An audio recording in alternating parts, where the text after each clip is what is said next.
Welcome into another episode of the Chuckin Buckets, brought to you by the Fanatic Sports Network. Sports for fans, by fans. On today's episode, we're diving into South Carolina versus Arkansas women's basketball. And for all y'all out there, make sure you tune in for our live stream March the 18th as we give our rundown of the men's tournament bracket breakdown. We'll be right back with the show after the intro. Spin it.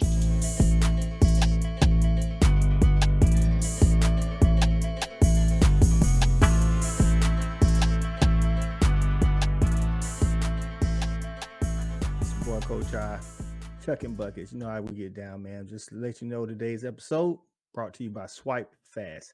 That's swipe with a Y. Swipe Fast. If you're looking for a way to keep majority of that hard-earned profit, you know what I'm saying, and still continue to grow your business, check out Swipe Fast. It's a merchant services company that's got over 26 years of combined experience helping businesses of all sizes, man, with debit card, credit card processing, things of that ways, you know, in the most efficient and cost-saving ways, man. So whether you're a restaurant, retail store, e-commerce, or you process business-to-business payments, Swipe Fast has a solution to fit all the needs, man. You can visit them at swipefast.com. That's swipe with a Y, fast.com.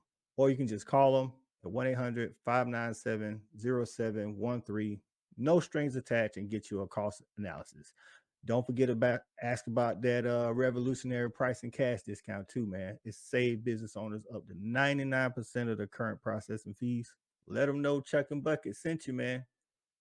Now back to the regular scheduled program. KB, welcome into another day, my friend. How we doing? Yes, sir, man. Good. How things your way? Man, we doing good. Another great weekend of college basketball. What was probably your favorite game this past weekend? This weekend, man. I mean, a couple games on the men's side, but when we talk about women's, like I'm not sure if we're seeing too many good games going on with these USC routes that we're kind of seeing here recently, man. Like it's kind of like the end of the last couple weeks of the season, and we're kind of getting some of the bottom of the barrel when it comes to the SEC side of I guess conference rankings and things like that. But no doubt we've seen Carolina kind of get in the groove, and this little almost 50-point blowout, against Kentucky, man, kind of solidifies some more things for me. Yeah, as far as another game, Georgia looked good against Florida yesterday. Had Florida at home for senior night, and they pretty much 20-piece Florida the entire game. So they kind of put a whole game together. So that was definitely good for the Lady Dogs down there in Georgia. But yeah, man, we'll dive in. We'll kind of give a little breakdown of that Kentucky game. Um, Biggest thought was how much rest the start and post players got. Man, that's going to be big, man, down the stretch, man, to be able to, be able to rest your star player, not just a reserve player or somebody that might be, nursing, an injury or whatever it is, but this is your star player that's going to get you to the hump, get you to the championship game, and still be able to coast through some of these games is huge, man. Like the experience that these other girls are getting down low is, just remarkable here as far as being able to get that experience and be ready when it comes to tournament time. Right. Yeah. I mean, even on top of that, Ashton Watkins and Chloe Kitts played well below their normal minutes. Sakima Walker and Taniah Fagan really carried the load in the post for the Gamecocks. And Fagan, the freshman, had the breakout performance, 16 points, 5 blocks. She looked really good in the post, and you can definitely see why she was highly coveted by Don Staley last year. Yeah, no doubt, man. That's going to definitely speak to her going forward in the future, man. Even going into next year as well. And percentage wise, I think she may be even lead the team when it comes to percentage, field goal percentage, something down there. But no doubt that helps the team and just helps build that depth going into the tournament time. I'll be honest, it got out of hand early in the first quarter. South Carolina ended shooting like 64% for the entire game. But if South Carolina is going to go 8 of 12 from three, I don't know if there's anybody in the country that can touch them. Man, we seeing Pow Pow and Bree kind of dial it in from deep, man. When she's coming off those pin downs and just letting that thing fly, and it's hitting nothing but the bottom of the net. Those girls in the groove, man. I mean, you speak to the 64%, like that was good. Like at the end of the day, those ladies still got to make those shots, even if they're open or not, and for them to still knock those down from the charity line. I think they were like 19 for 21 from the charity line. I think Full Wiley goes like 12 for 12, from the charity line. And, just be able to still knock those shots down in that type of game is definitely going to help them down the line. No, for sure. I mean, you then look at, I mean, Fuali starts the game off hot from the free throw line, getting to the line, getting herself in a groove. We still see some of the flashiness. Man, she's got some serious range. And it's just a matter of time before we see her go like 5 of 7 from three in a game. You can just see it's coming. Oh yeah, yeah, no doubt, man. But honestly, man, I think the key to the Gamecocks just keeping this thing going, man, is really just Raven Johnson, man, at that point guard position. Like she gives you a little bit of everything. She's knocking down the three now from a jumper perspective. She's driving that ball, being aggressive on the offensive side, and then I mean she's coming in second, third, and rebounds. From the team, so she's giving you a little bit of everything, and we know what she can. We know she can drop the dime. You know what I'm saying? We know she can get push that rock and push that tempo up. So when they're pushing that tempo up, man, it's hard to stop them in the fast break. Yeah, no, for sure. And so, man, we'll dive into it. This Thursday, they got Arkansas. Final week of regular season play in the SEC conference. With the win this past Sunday, they solidified the outright SEC regular season championship. Third straight year winning it outright. Guaranteed the number one seed and the double bye come the tournament time in Greenville.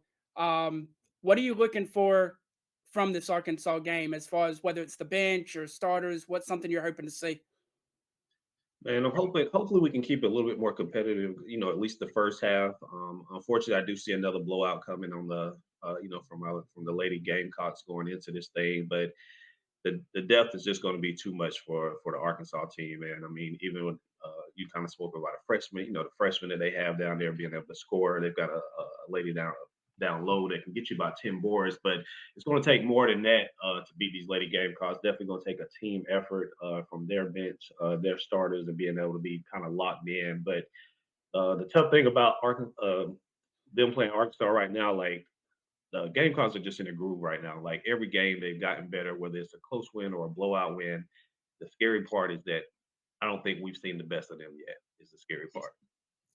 Not for sure. And so, for all the Gamecock fans out there, if you don't know the name Taliah Scott yet, you will know it after Thursday night.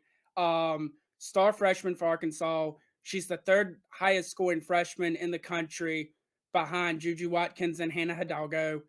She's averaging over 22 a game, and the girl is a straight bucket. I love her game from the guard spot.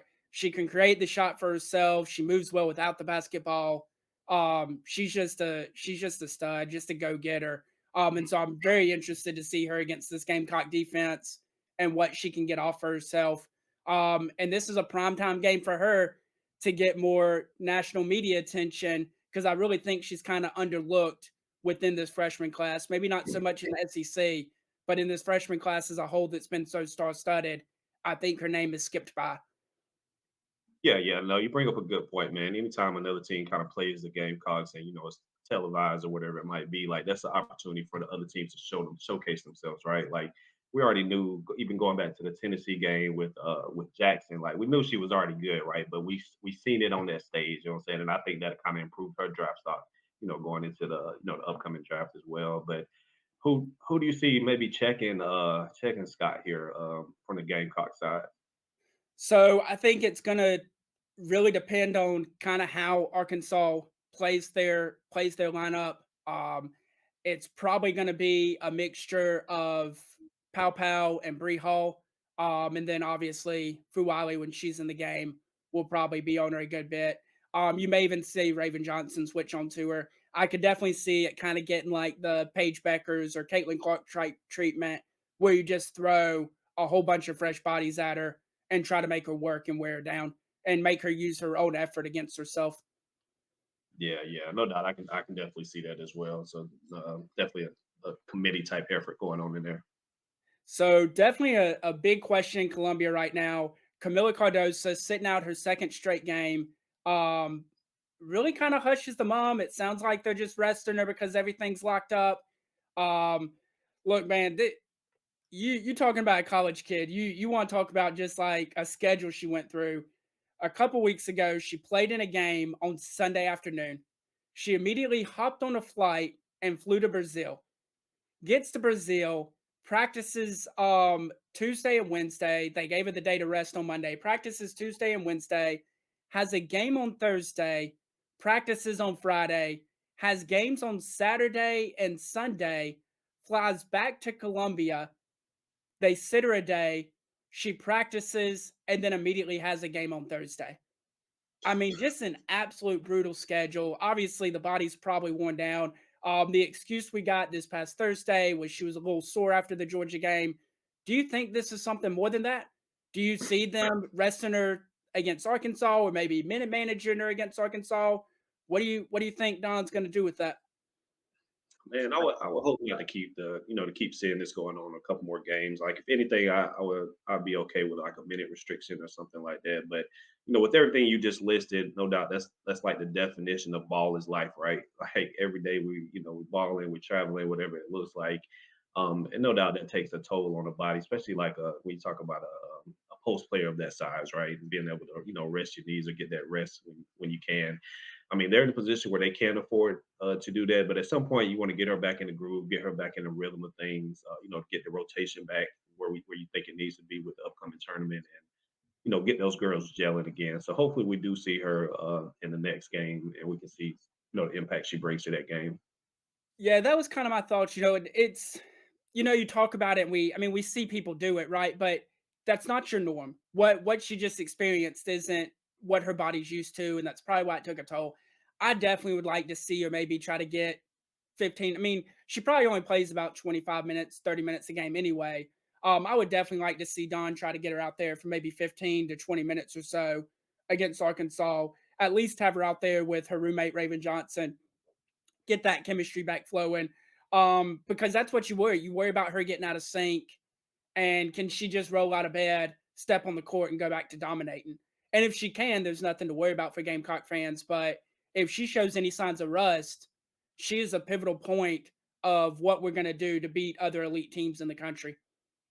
Yeah, yeah, yeah, no doubt about that. To your point, and we've seen it, reference the LSU game before, where she was there, but she wasn't there, right? Like we've seen those type of moments, and we don't want to get into those, into the groove of those. Like, hey, she's just kind of out there running up and down the floor, not making an impact. But I think you just got to keep all those pieces involved, not just her, but those bench players as well, and keep those ladies engaged in the rotation. Yeah, man. Well, before we hit these predictions, just a reminder for everybody out there in YouTube land.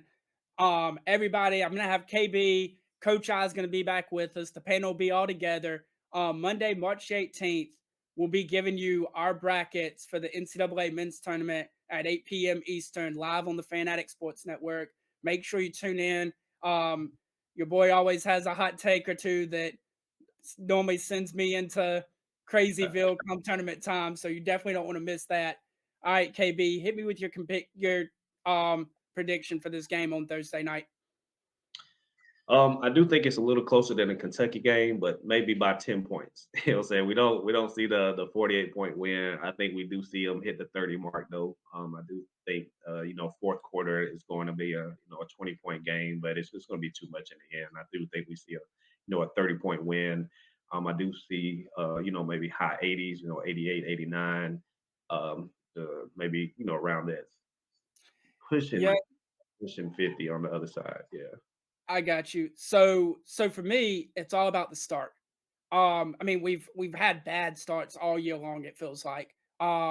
We kind of jumped out on Kentucky early. If they start the way they did against Kentucky, maybe hitting a little bit more shots, it was actually a really sloppy game the first 5 minutes or so against Kentucky. Neither team could score, and then they kind of got it going. If they come out and have a good start, and get the offense flowing early, I think we could be looking at another 50 bomb like what we saw against Kentucky, and that this thing just gets absolutely ugly. I think Taliah Scott will probably get hers. I think she'll probably end up in like that 17 to 25 range or so, and be around her season average. But outside of that, I just think it's going to be lockdown central. I'm probably taking South Carolina, like, give me South Carolina 92 to like 45, somewhere in Yeah, there. I can see it. I can see it. All right, man. Well, hey, that's all we got for y'all today. Make sure y'all jump in the comments, hit the subscribe and like button. Hit us with your predictions for the game. Hit us with keys to the game or what y'all looking forward to seeing in this final week of women's college basketball. You already know we'll be in there interacting with you. Until next time, he's KB. I'm the stat guy. Hey, keep shooting your shots and chucking them buckets. We out of here.